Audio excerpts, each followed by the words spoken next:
عمران خان نے وزیر اعلیٰ پنجاب مریم نواز سمیت 8 افراد کے خلاف مقدمے کی درخواست دے دی۔ تفصیلات کے مطابق عمران خان کی جانب سے وکیل تابش فاروق نے سی پی او راولپنڈی خالد ہمدانی کو درخواست دے دی۔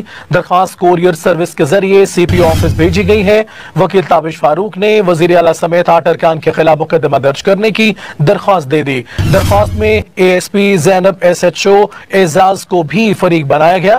سی پی او کو دی گئی درخواست میں سپرنٹینڈنٹ جیل سمیت 8 افراد کے خلاف مقدمے کے لیے نام شامل ہیں۔ درخواست میں عمران خان کو قید میں سہولیات نہ ملنے کا نقطہ اٹھایا گیا۔ درخواست کے متن میں کہا گیا کہ عمران خان کو وزیر اعلیٰ پنجاب کی ہدایت پر جیل میں قیدی کے حقوق تک نہیں دیے جا رہے۔ عمران خان کے سیل میں روشنی تک نہیں، عمران خان کے اہل خانہ کو ملاقات تک کی اجازت نہیں، عمران خان کو اندھیرے میں رکھا جاتا ہے۔ عمران خان کے خلاف یہ تمام اقدامات مریم نواز کی حمایت پر کیے جا رہے ہیں۔ درخواست کے متن میں کہا گیا اڈیالہ جیل پنجاب کی حدود میں آتی ہے، جبکہ مریم نواز ماضی میں دھمکیاں دے چکی ہیں۔ مریم نواز نے دھمکیاں دی کہ بانی ایک فتنہ ہے جسے ختم کیا جا رہا ہے۔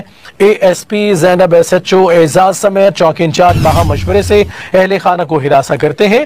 عمران خان کے خلاف اقدامات اور بہنوں سے نہ ملنے پر ہائی کورٹ کے حکم کی خلاف ورزی کی جا رہی ہے۔ مریم نواز سمیت 8 افراد کے خلاف مقدمہ درج کیا جائے۔